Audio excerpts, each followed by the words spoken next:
কৰ্মৰাজি আৰু ভৱিষ্যত পৰিকল্পনা সেই সকলোখিনি আগবঢ়াই নিয়াটো যেটো এতিয়া আমাৰ সমগ্ৰ অসমবাসীৰ আমাৰ সকলোৰে দায়িত্ব হৈ পৰিছে। যোৱা 3 মাহৰো অধিক সময় আমি সকলোৱে যি স্থবিৰতা অনুভৱ কৰিছোঁ, এতিয়া মই ভাবোঁ সেই স্থবিৰতাক বলপূৰ্বকভাৱে এৰি জীৱনটোক এটা পাৰপাছ দি আমি চলমান কৰিবৰ সময় আহি গৈছে।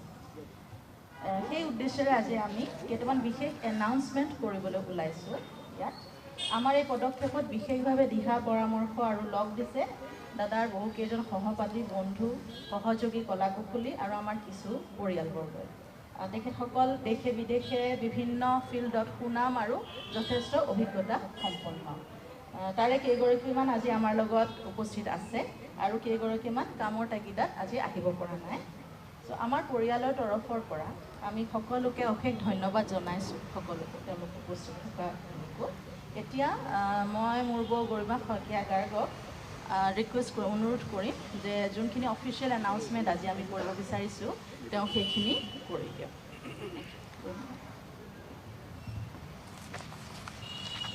পোনপ্ৰথমে সকলোলৈকে নমস্কাৰ জনাইছোঁ, আপোনালোকক স্বাগতম জনাইছোঁ। নতুন বছৰ আহিল, আপোনালোক সকলোৰে বাবে প্ৰাৰ্থনা কৰিছোঁ নতুন বছৰটো সকলোৰে ভাল হওক। বহু দুখৰ বোজা লৈও, বহু গধুৰ মন লৈও আমি দুখ সময়ৰ মাজতো আগবাঢ়িব খুজিছোঁ আৰু জুবিন বিষয়ৰ সকলোবোৰ কথা আৰু কাম সুচাৰুৰূপে উচিত ধৰণে হওক বুলি আমি আশা কৰিছোঁ। তেতিয়া আমাৰ ঘৰখনৰ বাবেও অকণমান কিবা এটা আশা ঘূৰি আহিব। অতি সোনকালে সকলোৰে প্ৰাৰ্থনা আৰু সহযোগত কৰণীয়খিনিৰে আৰু সকলোৰে সহযোগিতাৰে আমি ভাবিছোঁ ন্যায় প্ৰতিষ্ঠা হ'ব।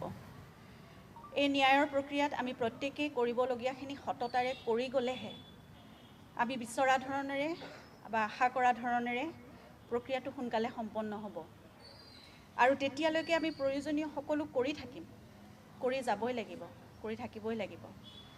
কিন্তু তাৰ সমান্তৰালকৈ আমাৰ যুগস্ৰষ্টাজনৰ বাবে, আমাৰ প্ৰাণৰ মানুহজনৰ বাবে, তেওঁৰ আদৰ্শৰ বাবে, তেওঁৰ সপোনবোৰৰ বাবে আৰু তেওঁৰ ভাল পোৱা কামবোৰেৰে আমি সকলোৱে একেলগে মিলি আগবাঢ়ি যাব লাগিব, তেওঁক চলাই নিব লাগিব।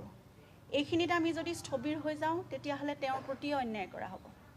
তেওঁ নিজেই কোৱা কথা, মোক মনত ৰখাতকৈ মোৰ সৃষ্টি আৰু কামখিনিক মানুহে মনত ৰাখিলে বেছি ভাল পাম। তেওঁ আৰু কৈছিলে যে দুঃসময়ৰ মাজতো আমি আমাৰ কৰ্ম কৰি যাব লাগিব। মই একেবাৰে ওচৰৰ পৰা দেখিছিলোঁ জীৱনটো যে জুবিন গাৰ্গে জীৱনৰ ধুমুহাবোৰ বহুত সাহসেৰে সন্মুখীন হৈছিল।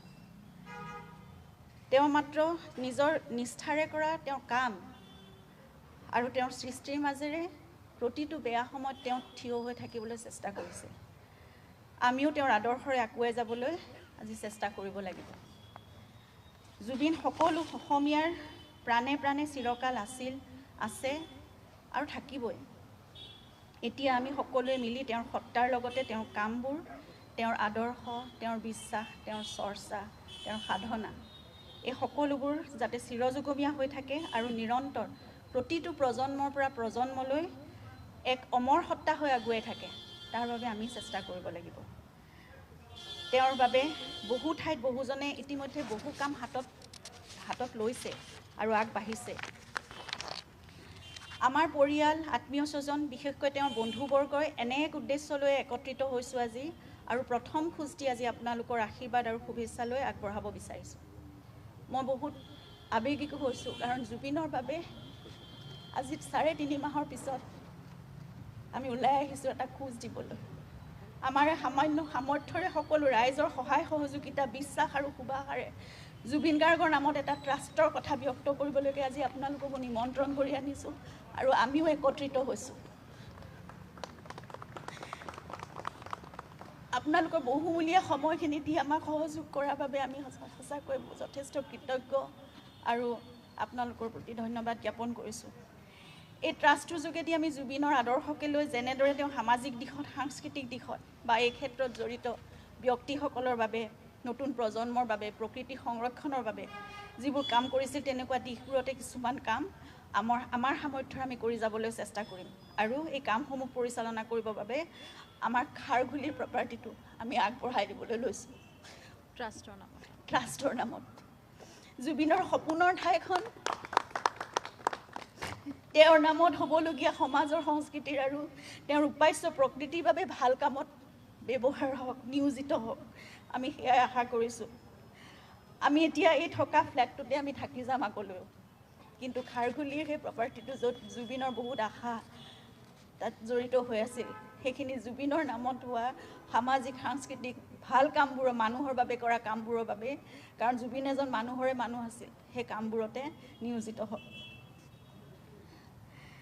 আমাৰ সৈতে কেইবাজনো ভাল ভাল ব্যক্তি বিশেষকৈ বিভিন্ন ক্ষেত্ৰত নিজ নিজ কৰ্মৰে প্ৰতিষ্ঠিত জুবিনৰ স্কুল কলেজৰ বন্ধু তেওঁলোকৰ সময় সদিচ্ছা আৰু সুঅভিজ্ঞতাৰে আমাৰ সৈতে জড়িত হৈ একেলগে জুবিনৰ বাবে কাম কৰি যাব বুলি আমাক সঁহাৰি জনাইছে আৰু সেইবাবে আমি যথেষ্ট কৃতজ্ঞতা অনুভৱ কৰিছোঁ তেওঁৰ প্ৰতি তেওঁলোকৰ প্ৰতি আৰু আমাৰ সৈতে আমাৰ খুৰা শ্ৰদ্ধাৰ মনোজ বৰঠাকুৰদেৱ আমাৰ ভাতৃ ডক্টৰ পাৰ্থসাৰথী মহন্ত দাদা তেখেত আহি আছে শ্ৰদ্ধাৰ গৌতম শৰ্মা দাদাও থাকিব আমাক বিভিন্ন দিশত উপদেশ পৰামৰ্শই বাট দেখুৱাই আগবঢ়াই নিবলৈ জুবিনে সদায় তেওঁৰ সেনাগন বুলি অভিহিত কৰা জুবিন ফেন ক্লাব থাকিব আমাৰ কামবোৰত সহায় কৰিবলৈ এতিয়া সকলোতকৈ আমাৰ বাবে ডাঙৰ শক্তি আৰু সাহস ৰাইজ গতিকে আপোনালোকৰ মৰম আশীৰ্বাদ বিশ্বাস সহায় সহযোগিতাৰে জুবিনৰ সপোনৰ কামবোৰ আমি নিশ্চয় আগুৱাই নিব পাৰিম বুলি আশা কৰিছোঁ আৰু লগতে এটা গুৰুত্বপূৰ্ণ কথাও আজি ক'ব বিচাৰিছোঁ কালি বছৰৰ প্ৰথম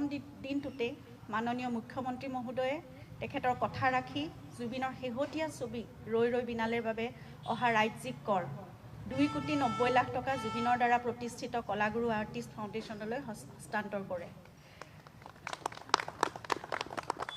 কলাগুৰু আৰ্টিষ্ট ফাউণ্ডেশ্যন অসমৰ শিল্পীসকলৰ সামূহিক কল্যাণৰ উদ্দেশ্যে গঠন হোৱা এক মঞ্চ কিন্তু সেয়া অকল শিল্পীসকলৰ বাবে সীমিত হৈ নাথাকিল জুবিনে সকলো ধৰণৰ কাম সকলো ধৰণৰ সামাজিক সাংস্কৃতিক কাম নতুন প্ৰজন্মৰ বাবে প্ৰকৃতিৰ বাবে সকলোবোৰ কাম সেই ফাউণ্ডেশ্যনৰ যোগেদিয়ে আগবঢ়াই নিছিল কৰি আছিল গতিকে এতিয়া কলাগুৰু আৰ্টিষ্ট ফাউণ্ডেশ্যনৰ অসমৰ আমি এই মঞ্চখনৰ যোগেদিয়ে জুবিন গাৰ্গৰ সামাজিক সাংস্কৃতিক আৰু প্ৰকৃতি সংৰক্ষণৰ বাবে কৰা কামবোৰৰ সংবৰ্ধন আৰু সম্প্ৰসাৰণ কৰিবলৈ সংকল্পবদ্ধ হৈছে মাননীয় মুখ্যমন্ত্ৰী ডাঙৰীয়াৰ এই সিদ্ধান্তই আমাৰ এই সংকল্পক বাস্তৱায়িত কৰাৰ ক্ষেত্ৰত যথেষ্ট সহায় কৰিব লগতে জুবিনৰ ন্যায় প্ৰক্ৰিয়াটোক অধিক শক্তিশালী কৰিবৰ বাবে আৰু ক্ষীপ্ৰ অগ্ৰগতিৰ বাবে বিশেষ চৰকাৰী অধিবক্তা নিয়োগ তথা এখন বিশেষ আদালতৰ বাবে উচ্চ ন্যায়ালয়ক চৰকাৰে আবেদন জনাব বুলিও যি ঘোষণা কৰিছে নতুন বছৰে মংগলক্ষণত অসম চৰকাৰ আৰু মাননীয় মুখ্যমন্ত্ৰী ডাঙৰীয়াক এই সিদ্ধান্তৰ বাবে আমাৰ তৰফৰ পৰা আন্তৰিক ধন্যবাদ আৰু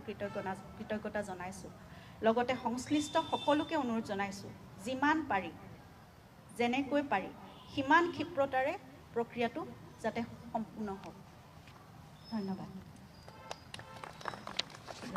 বৰ্মাবু আৰু এটা কথা জনাওঁ যে এই জুবিন গাৰ্গ ট্ৰাষ্ট বা ন্যাসটো তাৰ আণ্ডাৰত 3টা উইং থাকিব 3টা উইঙেৰে পৰিচালনা কৰিব 2টা অলৰেডি আমাৰ খুব ভালকৈ কাম কৰি আছে যোৱা কেইবা বছৰ ধৰি এটা হৈছে কলাগুৰু আৰ্টিষ্ট ফাউণ্ডেশ্যন সেইটো ইমান বছৰ কাম কৰি আছে ভাল সেইটো তেনেকৈয়ে থাকিব আৰু এটা অভিনয়া পাৰফৰ্মিং আৰ্ট যোনটো আমাৰ বা জংকী বৰঠাকুৰৰ নামত আছে সেইটো উইঙো তাৰ আণ্ডাৰৰ পৰাই পৰিচালনা কৰা হ'ব আৰু এটা নতুন আমি সংযোজন কৰিম তাত সেইটো হৈছে ৰিচাৰ্চ উইং যোনটোৰে আমি জুবিন গাৰ্গৰ সৃষ্টিৰাজিৰ ওপৰত কৰ্মৰাজিৰ ওপৰত আমি ৰিচাৰ্চ ৱৰ্ক আমি আৰম্ভ কৰিম যিমান পাৰোঁ পৰিকল্পিতভাৱে সেইকাৰণে জুবিন গাৰ্গ ট্ৰাষ্ট এটা আমব্ৰেলা অনুষ্ঠান হ'ব তাৰ আণ্ডাৰত 3টা উইঙত সদ্যহতে আমি এনেকৈ বিভিন্ন দিশত তেওঁ যেনেকৈ ভাল পাইছিলে সেইমতে আমি কামখিনি আগবঢ়াই নিবলৈ আশা ৰাখিছোঁ মই বুলখুৰাই কিবা এটা ক'বা নেকি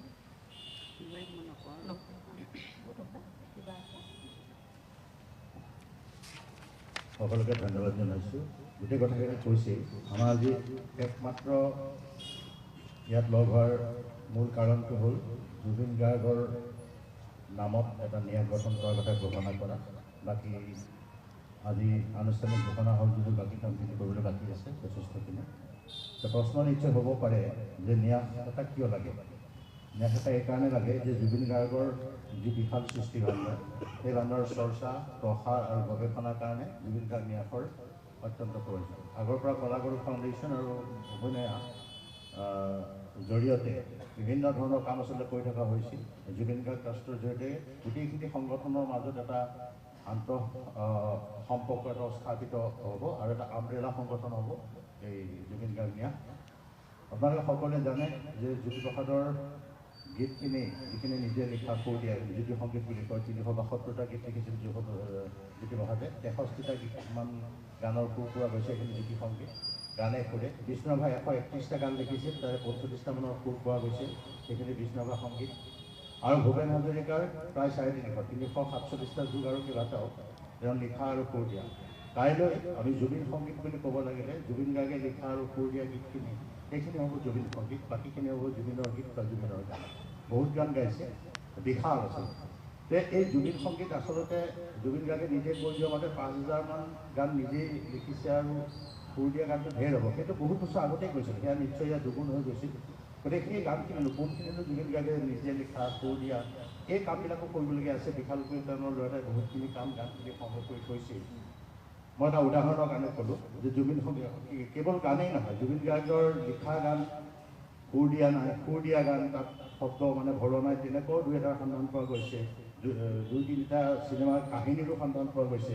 এই গোটেইখিনি লৈ জুবিন গাৰ্গৰ সমস্ত সৃষ্টিৰ চৰ্চা গৱেষণা আৰু প্ৰসাৰৰ কাৰণে জুবিন গাৰ্গ ন্যাসৰ অত্যন্ত প্ৰয়োজনীয়তা আছে কাৰণে আচলতে এই ন্যাস গঠনৰ সিদ্ধান্ত লোৱা হৈছে। আৰু এই ন্যাস যদিও পৰিয়ালে বন্ধুবৰ্গৰ সহযোগত গঠন কৰিছে, এই ন্যাসক আগবঢ়াই নিয়াৰ দায়িত্ব কিন্তু আপোনালোকৰ, আৰু আপোনালোকৰ জৰিয়তে সেই কামৰ বাবে আমি অসমৰ ৰাইজকো অনুৰোধ জনাইছোঁ আমাক দিহা পৰামৰ্শ দি ক'ৰবাত যদি জুবিনৰ অপব্যৱহৃত গীত, অৱহেলিত লেখা, অৱহেলিত কবিতা কাৰোবাৰ হাতত আছে ন্যাসৰ লগত যোগাযোগ কৰি এইখিনিত সহায় কৰিলে আমি জুবিন গাৰ্গৰ সৃষ্টিৰাজি প্ৰকৃত বিশ্লেষণ কৰা হ'ব। মূলতঃ ন্যাস গঠনৰ যিকোনো ন্যাস গঠনৰ যি উদ্দেশ্য থাকে সেই একে উদ্দেশ্য জুবিন গাৰ্গ ন্যাস গঠনৰ, কিন্তু ইয়াৰ বিশালতাটো ইমান বেছি, গানৰ সংখ্যা ইমান বেছি, তেওঁৰ সৃষ্টিৰ সংখ্যা, কৰ্মৰ সংখ্যা, কোৱা কথাৰ পৰিমাণ ইমান বেছি যে আন বহু ন্যাসতকৈ এই ন্যাসৰ আচলতে পৰিসৰটো যথেষ্ট ডাঙৰ হ'ব। এতিয়া আপোনালোকৰ সহায় সহযোগিতা লাগিব।